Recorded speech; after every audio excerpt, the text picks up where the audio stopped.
ਦਿੱਲੀ ਦੇ ਮਿਨਿਸਟਰ ਤੇ ਪੰਜਾਬ ਦੇ ਸਹਿ ਪ੍ਰਭਾਰੀ ਬਣੇ ਰਾਘਵ ਚੱਡਾ ਅੱਜ ਅੰਮ੍ਰਿਤਸਰ ਪਹੁੰਚੇ ਤੇ ਇਸ ਮੌਕੇ ਪਾਰਟੀ ਦੇ ਪੰਜਾਬ ਦੇ ਵੱਡੇ ਨੇਤਾ ਵੀ ਉਹਨਾਂ ਦੇ ਨਾਲ ਮੌਜੂਦ ਸਨ। ਇਸ ਮੌਕੇ ਰਾਘਵ ਚੱਡਾ ਦੁਆਰਾ ਪੱਤਰਕਾਰਾਂ ਨਾਲ ਪ੍ਰੈਸ ਵਾਰਤਾ ਕੀਤੀ ਗਈ। ਪ੍ਰੈਸ ਵਾਰਤਾ ਕਰਨ ਤੋਂ ਪਹਿਲਾਂ ਰਾਘਵ ਚੱਡਾ ਨੇ ਸਮੂਹ ਪੰਜਾਬ ਵਾਸੀਆਂ ਨੂੰ ਨਵੇਂ ਸਾਲ ਦੀਆਂ ਵਧਾਈਆਂ ਦਿੱਤੀਆਂ ਤੇ ਉਹਨਾਂ ਵੱਲੋਂ ਇਸ ਮੌਕੇ ਕਾਂਗਰਸ ਪਾਰਟੀ ਤੇ ਅਕਾਲੀ ਦਲ ਤੇ ਨਿਸ਼ਾਨਾ ਵੀ ਸਾਧਿਆ ਗਿਆ। ਉਹਨਾਂ ਕਿਹਾ ਕਿ ਸਿੰਘੂ ਬਾਰਡਰ ਤੇ ਬੈਠੇ ਕਿਸਾਨਾਂ ਨੂੰ ਜੋ ਇੰਟਰਨੈਟ ਦੀ ਮੁਸ਼ਕਿਲ ਆ ਰਹੀ ਹੈ ਉਸ ਲਈ ਆਮ ਆਦਮੀ ਪਾਰਟੀ ਵੱਲੋਂ ਕਿਸਾਨਾਂ ਲਈ ਫ੍ਰੀ ਵਾਈਫਾਈ ਦੀ ਸੁਵਿਧਾ ਵੀ ਮੁਹੱਈਆ ਕਰਵਾਈ ਗਈ ਹੈ।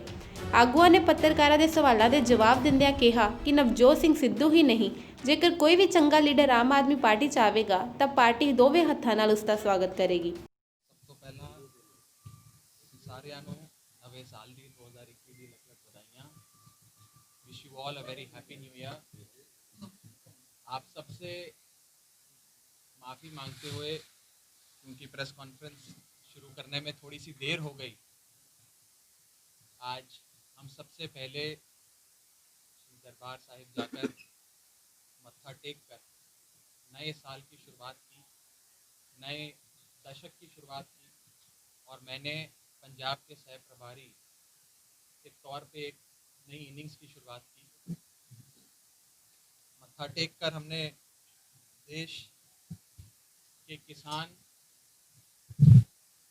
पंजाब का किसान, हमारे बड़े बुजुर्ग, हमारे नौजवान जो दिल्ली बॉर्डर पे बैठे हैं, उनके लिए भी प्रार्थना करी, अरदास करी और ये मांगा कि जल्द से जल्द वो लोग जंग जीत के वापस अपने घर आए और किसानी जीते, किसान जीते। दुर्गियाना मंदिर गए, वहाँ पर भी मत्था टेका, अरदास करी, परमात्मा से प्रार्थना करी। इसी के चलते थोड़ा सा विलंब रहा, जिसके लिए मैं आप सबसे क्षमा मांगता हूँ। साथियों, एक चीज बहुत स्पष्ट है, बहुत सीधी है, वो ये है कि कैप्टन अमरिंदर की सरकार ने पंजाब की आवाम को धोखा देने का काम किया। उन्होंने बहुत वादे किए थे, कर्जा माफ करूंगा, हर घर नौकरी दूंगा, 4 हफ्ते में नशे की समाप्ति खात्मा कर दूंगा, माफिया राज समाप्त करूंगा, न जाने क्या क्या बोला। एक भी वादा कैप्टन साहब पूरा नहीं करता। और ये अभी कम था जो उन्होंने देश के किसान और पंजाब के किसान की पीठ में छुरा भोंकने का काम किया, जब वो खुद उस समिति का हिस्सा रहे, मेंबर रहे उस कमिटी के, जिस कमिटी ने इन 3 काले कानूनों का मसौदा बनाया, इसकी ड्राफ्टिंग की और ये 3 काले कानूनों को जन्म दिया।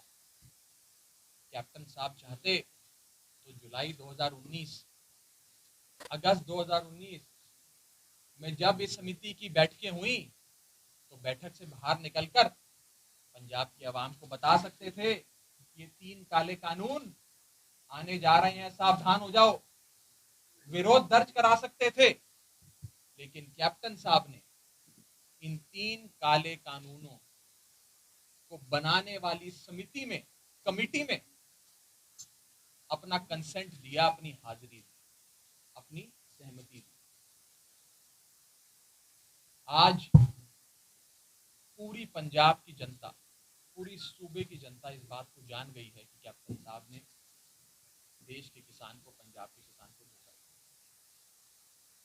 जहां तक दूसरी पार्टी का सवाल है, अकाली दल का, तो अकाली दल की मंत्री हरसिमरत कौर बादल जी केंद्र की सरकार में वजीर रही, मंत्री रही।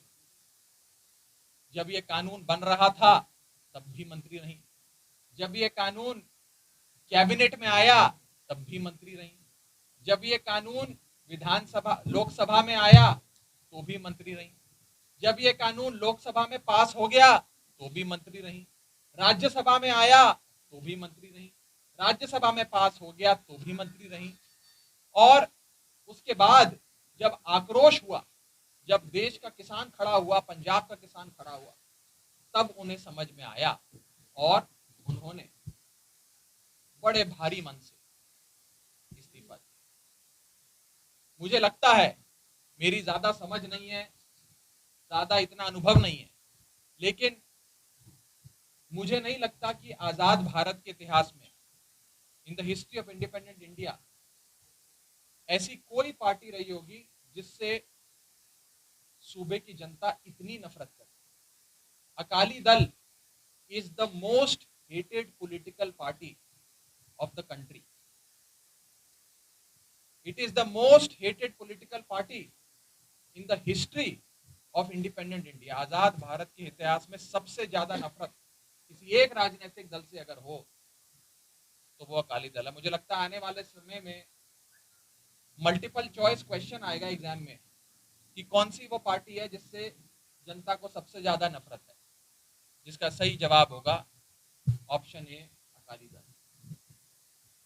इसी के साथ साथ आज पंजाब को फिर से खुशहाल बनाने के लिए, आज पंजाब को अंधकार से निकालने के लिए एक ही पॉलिटिकल पार्टी, एक ही राजनीतिक फोर्स नजर आती है जिसको पूरी जनता बड़ी आस लगाए देखे, बड़ी उम्मीद के साथ देखे, और उस पार्टी का नाम है आम आदमी पार्टी। पंजाब के लोगों का और दिल्ली के लोगों का बहुत गहरा रिश्ता है। पंजाब के लोगों को ये बात पता है कि दिल्ली में बहुत काम है, दिल्ली में जगह जगह मोहल्ला क्लिनिक बने, दिल्ली में अस्पताल इस प्रकार हो गए कि world quality, best quality, state of the art quality का इलाज मिलता है, वो भी फ्री ऑफ कॉस्ट मिलता है। शिक्षा के क्षेत्र में, एजुकेशन में इतना काम हुआ कि आज बड़े बड़े उद्योगपति, इंडस्ट्रियलिस्ट, धन्ना सेठ, मंत्री भी अपने बच्चों को दिल्ली में प्राइवेट स्कूल से निकालकर दिल्ली के सरकारी स्कूल में दाखिला करा रहे हैं। इतना काम शिक्षा में, एजुकेशन में करके दिखा रहे हैं। आज पंजाब के लोग भी वो सारी चीजें चाहते हैं, और मुझे लगता है, और मैं आज ये घोषणा भी करता हूं और पूरी जिम्मेदारी से आपके सामने ये बात रखता हूं, I am saying this with a sense of responsibility,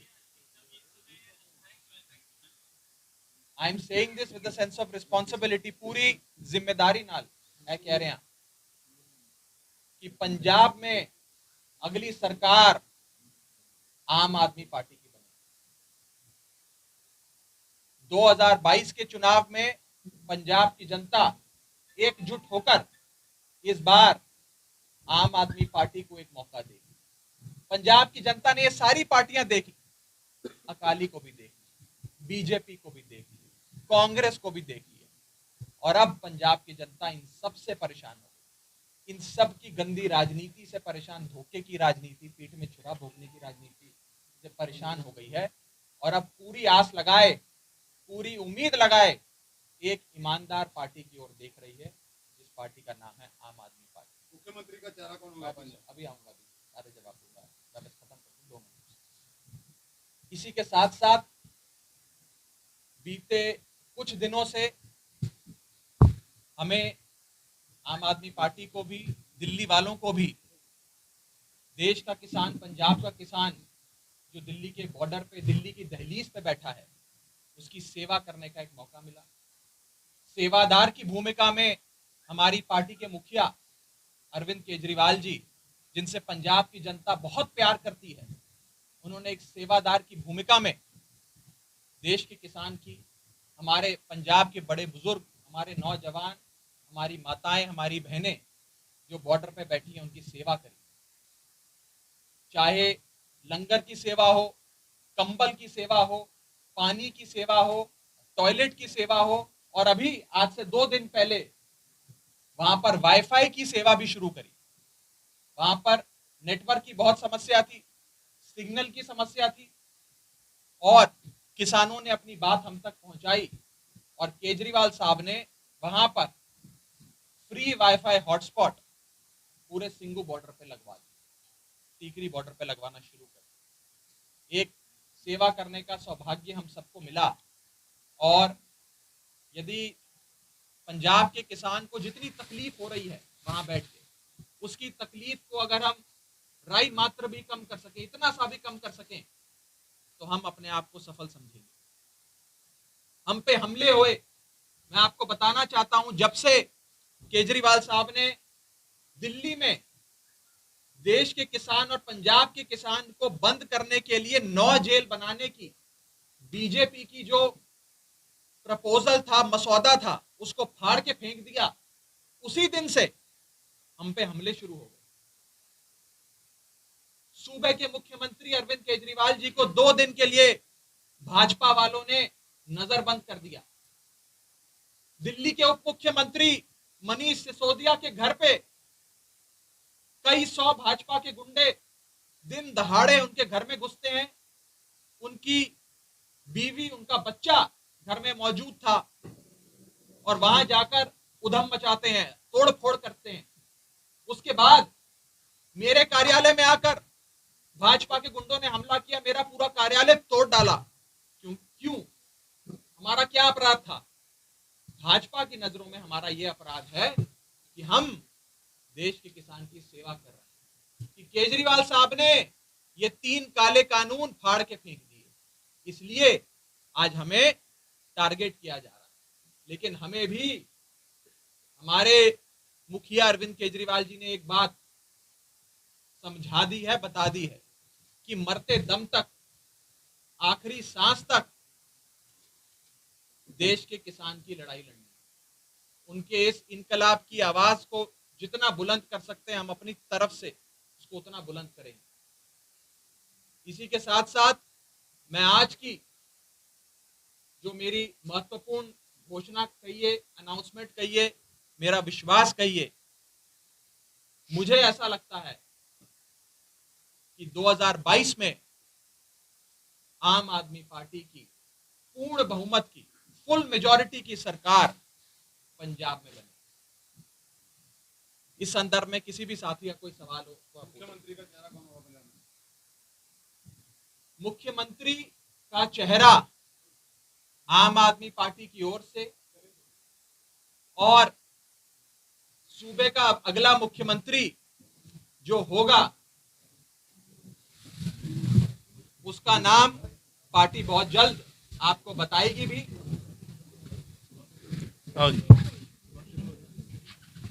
मुख्यमंत्री का चेहरा पंजाब की जनता में से कोई होगा।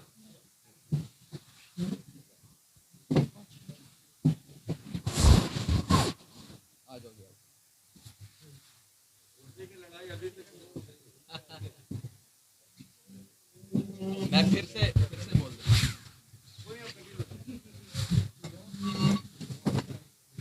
मुख्यमंत्री का चेहरा पंजाब से होगा। मुख्यमंत्री का चेहरा ऐसा होगा जिसे पंजाब की जनता, जिसपे पंजाब की जनता को नाज हो, जिसे पंजाब की जनता सर आंखों पे भी बिठाएगी, उसे प्यार भी करेगी, और वो पंजाब की आन बान और शान होगा। मैं आपके समय साथ बात चल रही थी, लेकिन आप ज्यादा बता सकते हैं बेहतर के क्या कारण है अभी, क्या क्योंकि अभी वो कांग्रेस में है, एमएलए है, लेकिन पार्टी से नाराज चल रहे हैं, तो उसके बारे में क्या आपका? देखिए, मैं ये हमसे कई बार सवाल पूछा जाता है कि क्या हम नवजोत सिंह सिद्धू जी को अपनी पार्टी में लाएंगे। मैं आपसे ये पूछता हूं, क्या वो हमारी पार्टी में आना चाह रहे हैं? ये सवाल तो आप उनसे पूछिए। हमारे हाँ या ना कहने की बात तो तब आती है जब वो ये बता दें। पिछली बार क्या हुआ था, क्यों नहीं आए, ये बता दें। देखिए, मेरा ऐसा मानना है, और मैं किसी व्यक्ति विशेष, यहाँ से मेरे ख्याल में 300 मीटर दूर है घर। नहीं, मैं यही बोलने वाला था, मैं यही बोलना चाह रहा था। हम आपसे पूछते वो सवाल जो सरकार बनाते हैं, सरकार बनाती है कानून, चाहे प्रधानमंत्री हो चाहे सीएम हो, आपने जो कानून लागू किया था उस पर मैं आज पहले ये खत्म कर दूं, फिर मैं इस पर जवाब दूं। मैं ये सवाल का जवाब देना चाहता हूँ। जहां तक नवजोत सिंह सिद्धू जी का सवाल है, उनका घर यहाँ से 10 मिनट 15 मिनट की दूरी पे, मैं यही हूँ। आप जाकर एक बार उनसे पूछ लीजिए और फिर मैं सारे जवाब दे दूंगा। पंजाब के प्रभारी आप नहीं, देखिए हमारा ये जो आपने दावा पार्टी किया का- है कि 2022 में आपकी सरकार बनेगी, पार्टी का तो ये ऐसे मानना जो चेहरे हैं, पार्टी चाहेगी नहीं, कैसे कह रहे हैं हमारे पास पार्टी- आए, प्रभारी बने आप? मुझे बता रहे 10-15 मिनट का रास्ता, आपको ही पता, आप जाके बात नहीं कीजिए नहीं, ठीक उनसे। है, ठीक। मैं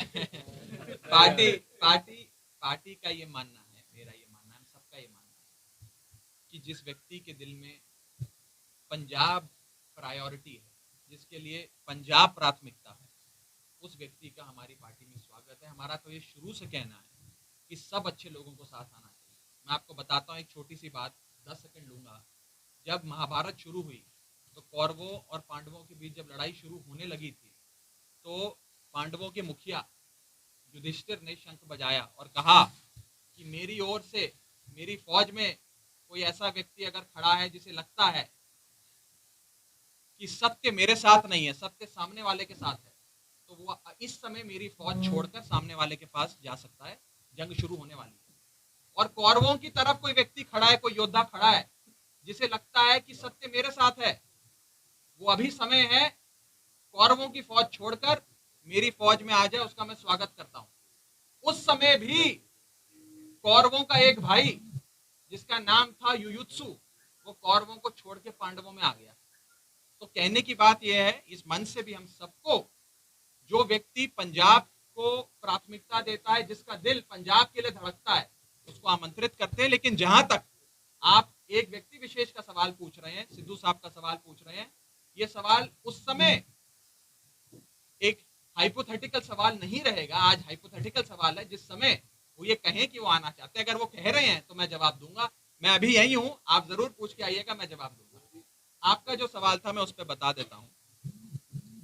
देखिए, केंद्र सरकार द्वारा प्रपोज किया गया कानून और देश की पार्लियामेंट द्वारा पास किया गया कानून पूरे देश भर में, पूरे हिंदुस्तान में, भारत में लागू हो जाता है। किसी राज्य सरकार के पास उसे लागू करने की या लागू होने से रोकने की शक्ति नहीं होती। अगर ऐसा होता, मान लेते हैं, फर्ज करिए कि किसी राज्य सरकार के पास यह शक्ति है कि इस कानून को लागू होने से रोक सकती है, तो आज पंजाब के हमारे बुजुर्ग, हमारे नौजवान दिल्ली में ना होते, वो कैप्टन साहब के महल के बाहर बैठे होते और बोल रहे होते, कैप्टन साहब इन 3 काले कानूनों को लागू मत होने देना। एक उदाहरण दे देता हूं, मैं उदाहरण दे रहा हूं। नहीं, ऐसा नहीं, मैं जवाब दे रहा हूं। मैं जवाब मैं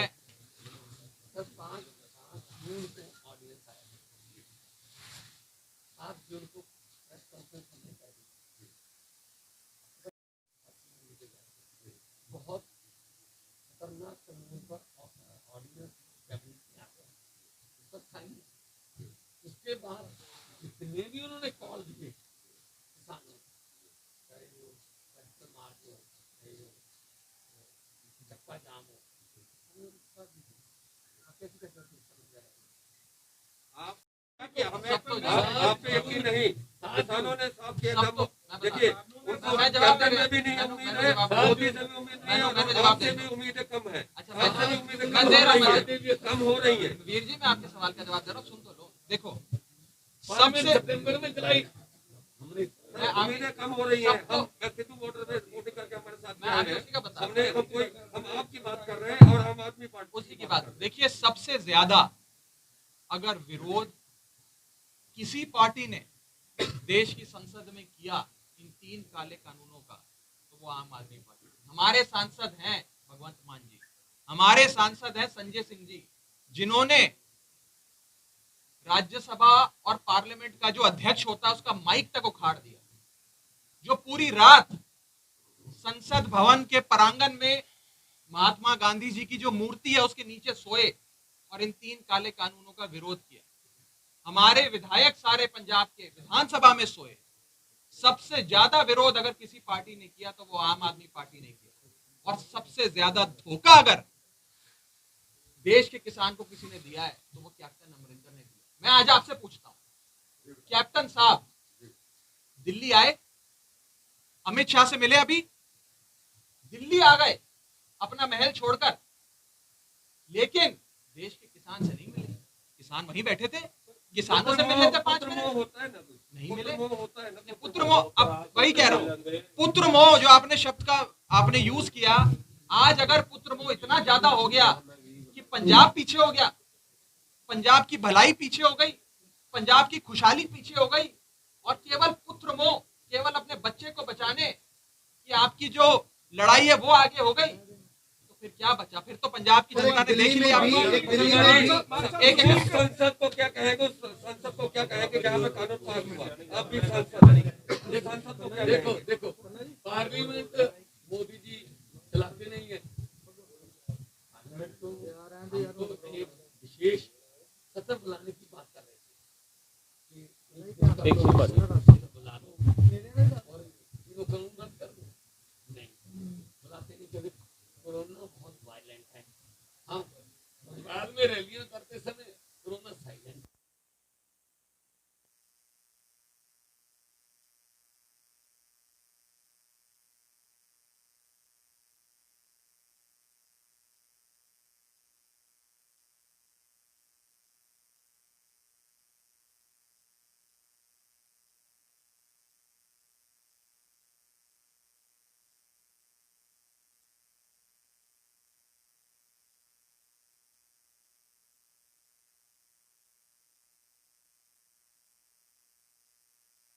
पूछना चाहता हूं, ये नौबत ही नहीं आती?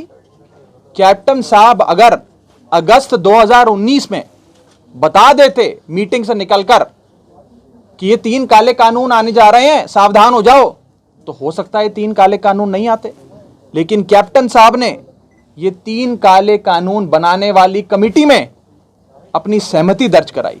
इससे बड़ा धोखा मुझे लगता नहीं पंजाब की जनता से हो सकता था। मैंने तो प्रेस कॉन्फ्रेंस की शुरुआत में आपको कहा कि एक ऐसा मुख्यमंत्री जो अपने महल से नहीं निकलता, जो केवल राजशाही के फायदे ले रहा है, एक ऐसा मुख्यमंत्री जिसने एक वादा पूरा नहीं किया, कहा था 4 हफ्तों में नशा खत्म कर दूंगा, पंजाब के हर घर में नौकरी दूंगा, कर्जा खुर्की माफ करूंगा, न जाने क्या क्या कहा था।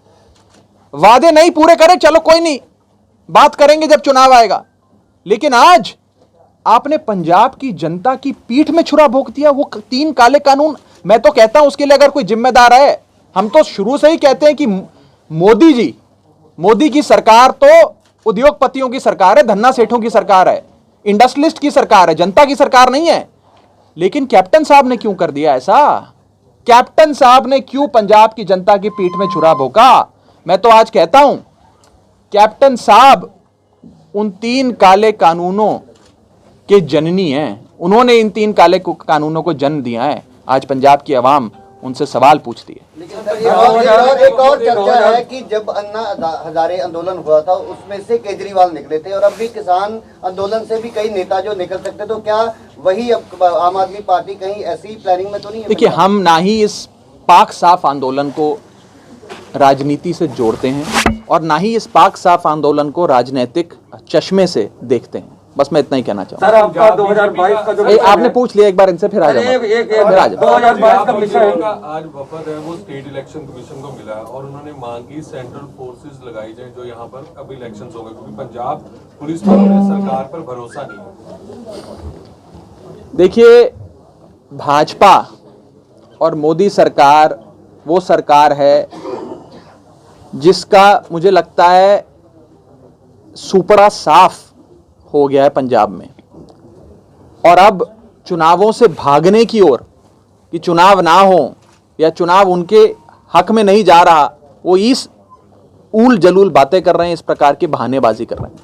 मुझे नहीं लगता इसका कुछ संज्ञान लेने की भी आवश्यकता है। क्या मांग है चुनावों को लेकर के? आपको लगता है कि सुरक्षा नहीं, हमारी इस प्रकार की ऐसी कोई मांग नहीं। आपके सिर्फ आम आदमी पार्टी जब नगर पंचायत जो चुनाव हो रहे हैं वो सभी लड़ेगी, इस बात की बात है? बिल्कुल लड़ेगी। तो उसका सर मकसद ये तो नहीं कि आप 2022 से पहले अपना आधार जांचना चाहते हैं कि हम कहाँ पहुंचे? देखिए 2022 की जहां तक बात है ना, मैंने आपको बड़ा एक सटीक, सरल, सिंपल सा विश्लेषण दिया, एनालिसिस दिया है। अगर आज पंजाब की जनता को किसी पार्टी की ओर देखना हो तो मुझे बताइए कौन सी पार्टी की ओर देखिए। सर 2017 में भी आम आदमी पार्टी की तरफ देख रही थी पंजाब की जनता, उसे खत्म कर लेने दिया, लेकिन बड़े लोग छोड़ के चले गए नेता आम आदमी, क्योंकि मुख्यमंत्री केजरीवाल जी इतने महत्वाकांक्षी हो गए। नवजोत सिंह सिद्धू से भी बात चली, बात सिरे नहीं चढ़ी, तब आम आदमी पार्टी की बहुत वेव थी। इस बार जो लगता है कि उतनी संभावना मैं जवाब दे देता हूँ। देखिए सबसे पहले तो पंजाब की जनता अरविंद केजरीवाल जी से बहुत प्यार करती है, दिलो मोहब्बत करती है। और जहां तक 2017 के चुनाव की बात है, पहली बार हमने विधानसभा का चुनाव लड़ा था और पहली बार ही पंजाब की जनता ने हमें सर आंखों पे बिठाया, सेवा का मौका दिया और मुख्य विपक्ष, प्रिंसिपल ऑपोजिशन हमें बना दिया। ये कहीं होता नहीं है, किसी राज्य में नहीं होता कि 4 साल पुरानी पार्टी को सीधी इतने बड़ी जिम्मेदारी दे दी। उस समय हमें विपक्ष की जिम्मेदारी मिली थी। आज पंजाब की जनता देख रही है कि हाँ 5 साल इन लोगों ने ठीक जिम्मेदारी निभाई है, विपक्ष अच्छा रहा इनका। अब ये लोग परिपक्व हो गए, मैच्योर हो गए हैं। अब इन लोगों को सरकार चलाने की जिम्मेदारी मिलेगी। जैसे मैं उदाहरण देता हूं, ड्राइविंग लाइसेंस 18 साल में मिलता है ना, तो 16 साल में चुनाव लड़ा तो विपक्ष मिले, अब 18 साल में लड़ रहे हैं तो ड्राइविंग लाइसेंस मिलेगा। चलिए राहुल जी, आपको एक और रिश्ता बता देते हैं। यहाँ पे केजरीवाल जी की वाइफ जो यहाँ पे इनकम टैक्स कमिश्नर रही हैं, केजरीवाल जी का यहाँ पे आना जाना रहा है। तो दूसरी बात यह है कि पंजाब दिल्ली दिखा के अपने पंजाब में इस बार वोट मांगेंगे आप, या ये जैसे और क्या क्या आपके पास मुद्दे होंगे, या दिल्ली ही मॉडल होगा? वो सारे कैंपेन समय आने पर सबका खुलासा करेंगे। आपके सामने एक एक कैंपेन चल नहीं रहा होगा, दिल्ली दिखा आपके सामने एक एक कैंपेन पंजाब को। आपको जानकर बहुत खुशी भी होगी, हैरानी भी होगी। जब 2014 में सबसे पहले जीता था तो पूरे 1.5 साल तक राघव, मैं इनके साथ खूब काम किया है, मेरे साथ खूब काम किया, मेरे पीए के तौर पर खूब काम, और आने वाले समय भी करेंगे। सरकार बन गई तब अरविंद केजरीवाल जी ने कहा कि मनीष सिसोदिया जी के साथ दिल्ली, क्योंकि लंदन स्कूल ऑफ इकोनॉमिक्स का स्टूडेंट है, दिल्ली का बजट यही बनाता है। ऐसे बच्चे जब आएंगे तो अच्छा है। राघव जी, आपका जो पंजाब के किसानों को समर्थन दिया जा रहा है, वाईफाई लगवाए जा रहे हैं, क्या आपकी नजर 2022 उसी चुनावी रणनीति का हिस्सा है आपका? नहीं, देखिए ये अच्छा सवाल है, बड़ा इंपॉर्टेंट सवाल है, मैं इस पे जवाब देना चाहूंगा। देखिए हमें बहुत शिकायतें मिली सिंगू बॉर्डर से कि वहां पर हो सकता है शायद जान के मोदी सरकार ने या खट्टर सरकार ने सिग्नल कम कर दिए, फोन में जड़ा थोड़ा नेटवर्क उसको कम कर दिया कि भैया जनता से बात ना कर पाए, अपने घर बात ना कर पाए, अपने बीवी से बात, अपने बच्चे से बात ना कर पाए। इसलिए हमने ये फैसला लिया कि हम आम आदमी पार्टी और अरविंद केजरीवाल वहां पर फ्री वाईफाई हॉटस्पॉट लगाएंगे। मैं खुद कल परसों जाकर वहां पे फ्री वाईफाई हॉटस्पॉट लगवा कर आया हूं, ताकि पूरा दिन आंदोलन करने के बाद, प्रोटेस्ट करने के बाद, कम से कम देश का किसान, हमारा पंजाब का नौजवान अपने घर अपनी बूढ़ी माँ को एक वीडियो कॉल तो कर सके, अपनी बीवी को एक फ़ोन तो कर सके, अपने बच्चों को लोरी सुनाकर वीडियो कॉल के माध्यम से सुला सके। ये सोच के साथ हमने फ्री वाईफाई हॉटस्पॉट हर जगह लगाया। मान साहब, मेरा सवाल है कि पंजाब के मान साहब मेरा सवाल ਤੁਸੀਂ ਇਹਨਾਂ ਦੇ ਬੜੇ ਸੁਣੀਲੇ ਗਾਇ ਕੇ ਬੜੇ ਇੰਟੈਲੀਜੈਂਟ ਨੇ। ਪੰਜਾਬ ਦੇ ਰਾਜਨੀਤਿਕ ਲੋਕਾਂ ਬਾਰੇ ਤੁਸੀਂ ਕਿੰਨੀ ਕੁ ਸਮਝ ਰੱਖਦੇ ਹੋ ਕਿ ਜਿਹੜੇ ਇਸ ਵਕਤ ਸੱਤਾ ਦੇ ਕਾਬਜ਼ ਨੇ? ਕੀ ਕਹਾਂ ਤੁਸੀਂ, ਮੈਂ ਤਾਂ ਤੁਹਾਨੂੰ ਸਵਾਲ ਕੀਤਾ, ਤੁਸੀਂ ਆਪ ਹੀ ਜਾਣਦੇ ਹੋ। ਤੁਸੀਂ ਜਵਾਬ ਦਿਓ ਨਾ। ਤੁਸੀਂ ਕਿਹਾ ਕਿ ਬਹੁਤ ਕਾਬਜ਼ ਨੇ। ਰਾਘਵ ਹੋਰਾਂ ਨੇ ਕਿਹਾ ਕਿ ਚੰਗੇ ਲੋਕਾਂ ਦੇ ਹੱਥ ਦੇ ਵਿੱਚ ਜਦੋਂ ਸੱਤਾ ਆਊਗੀ ਤਾਂ ਸਾਰਾ ਕੁਝ ਚੰਗਾ ਹੋਊਗਾ। ਪੰਜਾਬ ਨੇ 80 ਸੀਟਾਂ ਦੇ ਦਿੱਤੀਆਂ ਚੰਗੇ ਲੋਕਾਂ ਦੇ ਹੱਥਾਂ 'ਚ। ਉਹਨੂੰ ਪੁੱਛੇ ਨਾ ਜਿਹਨੇ ਨਾਰਾ ਬਣਾਇਆ ਸੀ ਕਿ ਚਾਹੁੰਦਾ ਹੈ ਪੰਜਾਬ ਕੈਪਟਨ ਦੀ ਸਰਕਾਰ, ਹੁਣ ਪਛਤਾਉਂਦਾ ਹੈ ਪੰਜਾਬ ਕਿ ਕੈਪਟਨ ਰਾਘਵ ਜੀ ਅੰਮ੍ਰਿਤਸਰ ਤੋਂ ਧਰਮਵੀਰ ਗਿੱਲ ਦੀ ਰਿਪੋਰਟ, ਨੇਸ਼ਨ ਪੋਸਟ।